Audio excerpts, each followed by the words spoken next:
my name is Rachel, and I've always known I wasn't the prettiest girl in the room. Growing up, I was the friend with the great personality, the funny one, the loyal one, the one who would help you with homework or listen to your problems for hours, but never the beautiful one. While my friends worried about which boy liked them, I worried about being liked at all. By the time I reached adulthood, I had made peace with my appearance. I wasn't ugly, just ordinary. Average height, average weight, average features.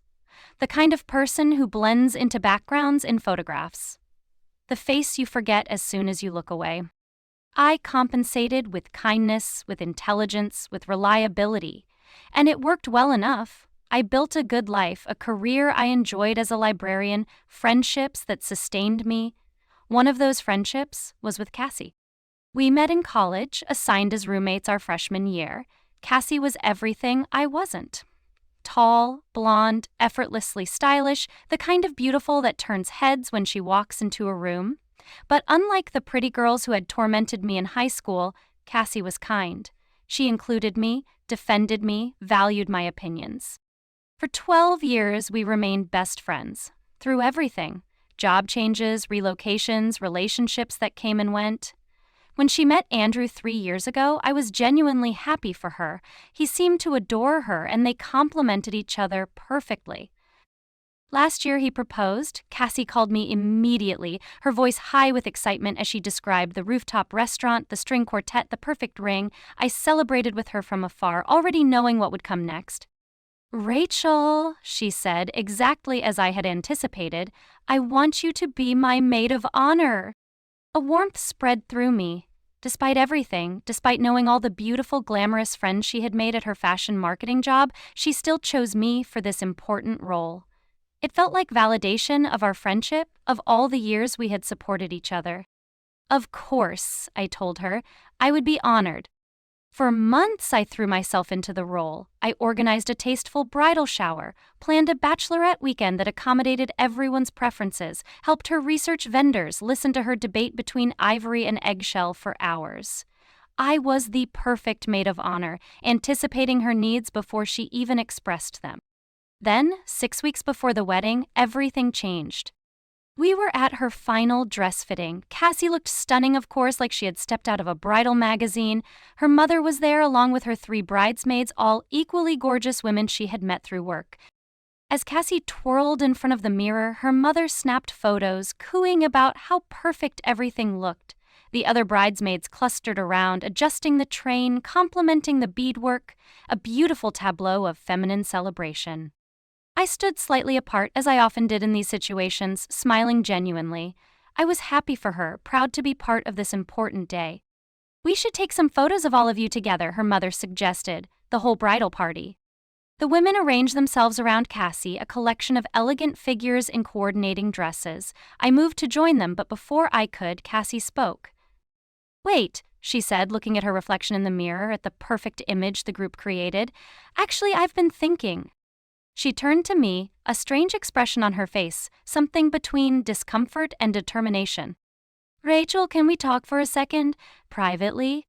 Confused, I followed her to a small sitting area just outside the main room. She sat down, smoothing her gown carefully, not meeting my eyes. "What's going on?" I asked. "Is everything okay?" She took a deep breath. "There's something I need to discuss with you, and I don't know how to say it." A cold feeling crept up my spine. "Just say it, Cass, whatever it is." "I've been thinking about the wedding photos," she began, her voice artificially light, "about how they'll look, the aesthetic we're trying to create." I waited, not understanding where this was going. "The thing is," she continued, finally meeting my eyes, "I love you, you know that, but the visual symmetry of the bridal party is really important to me, and I'm worried that you'll ruin the aesthetic." The words hung in the air between us. I blinked, certain I had misunderstood. "What do you mean?" She sighed, a sound of impatience I had heard her direct at others, but never at me. "Rachel, you know I think you're wonderful. You're my best friend. But you're not like the others. You don't fit the look we're going for." "The look?" I repeated numbly. Yes, the look. The photos from this wedding will be everywhere. My boss is coming, people from the industry. These images matter for my career. I sat perfectly still, feeling as though I had been slapped. Are you saying I'm too ugly to be your maid of honor? She flinched at the word. I wouldn't put it like that. It's just about creating a cohesive visual. The bridesmaids will all be in sleeveless dresses, and your arms aren't, and your hair doesn't, and with your skin issues. She trailed off, gesturing vaguely at all of me. I looked down at my arms, ordinary arms that had hugged her through countless breakups. My hair, ordinary hair that I had thought looked nice today. My skin, which had some mild rosacea but was hardly disfigured. I'm not asking you not to be in the wedding, she hurried to add. Just not to be the maid of honor. Jenny can step into that role, and you can be a regular bridesmaid. We can even get you a different dress, one with sleeves, and I'll pay for professional makeup to cover up your skin issues. My mind was spinning, trying to process what was happening. 12 years of friendship, and now I was a problem to be solved, a flaw to be hidden. I see, I said finally, my voice distant to my own ears. Please don't be upset, she said, reaching for my hand. It's just one day, and it's so important to me. You understand, right? You always understand. And that was true. I had always understood, always accommodated, always put her feelings before mine. It was the foundation of our friendship, though I had never seen it clearly until that moment. Of course, I heard myself say, if that's what you want. Relief flooded her face. I knew you'd get it. This is why you're my best friend. No drama, just support. She hugged me, careful not to wrinkle her dress, then stood and smoothed it again. We should get back in there before they wonder what happened. We'll tell them there's been a change of plans, that you decided you had too much on your plate to be maid of honor. No one needs to know the real reason. I nodded mechanically, following her back into the fitting room. The conversation felt surreal, like something happening to someone else. I went through the motions for the rest of the appointment, smiling when appropriate, agreeing to the new arrangements, pretending everything was fine. But it wasn't fine, not at all. That night, alone in my apartment, I finally let myself feel the full impact of what had happened, the humiliation, the betrayal, the sheer cruelty of it. I cried until my eyes were swollen, until my throat was raw, until I had no tears left. In the harsh light of morning, I made a decision. I would step down, not just as maid of honor, but from the wedding entirely. I couldn't stand beside someone who saw me as an embarrassment, who valued her Instagram aesthetic over our 12-year friendship. I composed a brief, dignified email. Cassie, I've been thinking about our conversation yesterday, and I've decided it would be best if I stepped down from the bridal party entirely. You deserve to have the perfect wedding day you envision, without compromises. I wish you and Andrew all the happiness in the world. Her response came within minutes, a flood of apologies and reassurances. She hadn't meant it like that. She valued me so much. She couldn't imagine her wedding without me. She was just stressed and not thinking clearly. I didn't respond. What was there to say? She had shown me who she was, who she had perhaps always been beneath the surface, a person who saw me as less than, as something to be hidden or fixed. The weeks leading up to the wedding were a blur of ignored calls and declined invitations. Mutual friends tried to intervene, most taking her side once she spun the story her way. I was being oversensitive. I was overreacting. I was ruining her special day with my insecurities. Maybe they were right. Maybe I was making too much of a thoughtless comment. But every time I considered letting it go, returning to the role of supportive friend, I remembered the casual way she had assessed me, cataloging my flaws as if discussing a piece of furniture that didn't match her decor. As the wedding day approached, the calls became more frantic. Cassie left tearful voicemails. Andrew texted urging reconciliation. Her mother called to talk sense into me. I held firm. I would not attend a wedding where my presence was considered a visual liability. The night before the wedding, I turned off my phone entirely, exhausted by the drama. I had requested the day off work months ago to fulfill my maid of honor duties. Now I had a free Saturday with no obligations.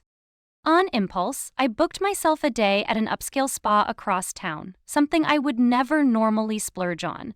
A massage, a facial, a professional hairstyling. A day of being treated as if my appearance mattered, as if I deserved care and attention, The morning of the wedding dawned clear and beautiful. Perfect weather for the outdoor ceremony Cassie had planned. I dressed in comfortable clothes and drove to the spa, a sense of calm resolve replacing the hurt and anger that had consumed me for weeks. As I settled in for my first treatment, a warm stone massage, I felt my phone vibrate in my purse across the room. Then again. And again. I ignored it, closing my eyes and focusing on the sensation of knots being worked out of my shoulders, tension releasing from my body.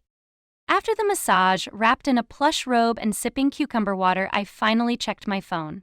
27 missed calls, 40-plus text messages, all from Cassie or members of the bridal party. I scrolled through the texts, a growing sense of disbelief washing over me. "Where are you? The makeup artist canceled last minute." "Rachel, please, I know you're upset, but I need you. No one else knows how to do makeup like you do." "The photographer will be here in an hour, please." The irony was almost too perfect. Cassie, who had deemed me too unsightly to stand beside her, was now desperately in need of my skills. In college, I had developed a talent for makeup artistry, teaching myself through tutorials, practicing on willing friends. I had done Cassie's makeup countless times over the years for special events. She had forgotten, apparently, that the person she had rejected for not being pretty enough was the same person she had always relied on to make her look her best. I put the phone back in my purse without responding and proceeded to my facial appointment. As the esthetician applied creams and masks to my problem skin, I thought about how quickly superficial friendships crumble when tested, how easily years of support can be discounted for the sake of appearances. By noon, when I was scheduled for my hair appointment, the calls had stopped. I imagined Cassie frantically searching for a replacement, perhaps one of her beautiful bridesmaids stepping in with limited skills, the clock ticking toward the 3 p.m. ceremony. I felt no satisfaction in her panic, no vindictive pleasure in her distress, only a deep sadness for what had been lost and a quiet certainty that I had made the right decision in walking away. The hairstylist asked what I was getting ready for as she worked, assuming my spa day was preparation for an event. "Nothing special," I told her, "just taking care of myself." She smiled at me in the mirror. Everyone deserves to feel beautiful sometimes. Yes, I thought, everyone does. After the spa, I drove to a nearby botanical garden and walked among the flowers, enjoying the sunshine, the solitude, the freedom from expectations. At precisely 3 p.m., I sat on a bench overlooking a koi pond and took a deep breath, imagining Cassie walking down the aisle at that moment, beautiful despite everything, beginning her new life. I wished her well, genuinely. I hoped her makeup looked good enough for the photograph she valued so highly. I hoped the aesthetic she had sacrificed our friendship for was worth it. That evening, I met a different friend for dinner, someone who had never made me feel less than, who valued me for who I was, rather than how I looked in her Instagram posts. We didn't discuss Cassie or the wedding. Instead, we talked about books and ideas and plans for the future. Later, at home, I finally turned my phone back on. There was a single text from Cassie, sent after the ceremony. "I hope you're happy my wedding day was a disaster because of you."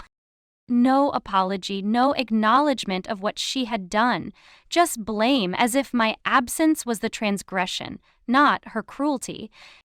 I deleted the message without responding and blocked her number. Some friendships aren't meant to be repaired. Some bridges, once burned, should stay ashes. In the weeks that followed, I heard bits of information through mutual friends. The makeup had been a disaster. The photographer had done his best to edit the photos, but wasn't a miracle worker. Cassie was devastated that I had abandoned her on the most important day of her life. No one mentioned her telling me I was too ugly to be her maid of honor. That part of the story had been conveniently omitted from her version of events. When I tried to explain, most people couldn't believe Cassie would say something so hurtful. She was always so nice, so inclusive. I must have misunderstood. But I hadn't misunderstood. Some things are impossible to misinterpret. 6 months later, I ran into Andrew at a coffee shop. He looked uncomfortable seeing me, shifting his weight from foot to foot as we exchanged awkward greetings. "She misses you, you know," he said finally. "She talks about you all the time." I nodded, unsurprised. Cassie had always needed an audience for her life, people to witness and validate her experiences. I miss who I thought she was, I replied honestly. He winced. What she said was wrong, really wrong, but is one mistake worth throwing away 12 years of friendship? I considered the question carefully, not just for his benefit, but for my own. It wasn't just one mistake, Andrew. It was a revelation of character, of values, of how she truly sees me. People say thoughtless things sometimes. It doesn't define them. Maybe not, but how they make you feel over time, consistently, does tell you something important. I wished him well and left, feeling lighter than I had in months. I had spent so long being the understanding one, the forgiving one, the one who accommodated others at my own expense. It felt liberating to finally stand firm in my own worth. A year after the wedding, I received an envelope in the mail. Inside was a card with Cassie's handwriting and a photograph. The picture was from her wedding, a candid shot I hadn't seen before. In it, Cassie looked beautiful but tense, her smile tight, her eyes missing their usual sparkle. The bridesmaids clustered around her, a perfectly matched set, symmetrical and polished. Exactly the aesthetic she had wanted. Yet something was off about the image. Despite the visual perfection, it looked hollow, staged, lacking the genuine joy that makes wedding photos touching. There was an empty space where I should have been standing, a gap in the composition that no amount of arranging could disguise. The card read simply, "I was wrong. I'm sorry. I miss my best friend." I sat with the photo and the card for a long time, feeling the weight of 12 years shared and one day shattered. The apology seemed sincere, if belated, but some wounds cut too deep for simple bandages. I put the photo in a drawer and the card in the recycling bin. Some beauty can't be captured in photographs, some worth can't be measured in symmetrical features or toned arms, and some friendships, once they reveal their conditional nature, can never be fully trusted again.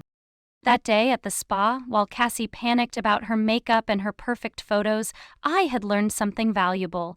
I had learned that I deserved to be celebrated, not tolerated, that I deserved friends who saw my worth beyond my appearance, that I deserved to stand up for myself when others tried to make me feel small. Was I petty for not responding to her calls that day? Perhaps.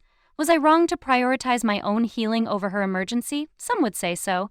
But after years of putting her needs first, of accepting subtle slights and backhanded compliments, of believing I should be grateful for the friendship of someone beautiful, I had finally recognized my own value.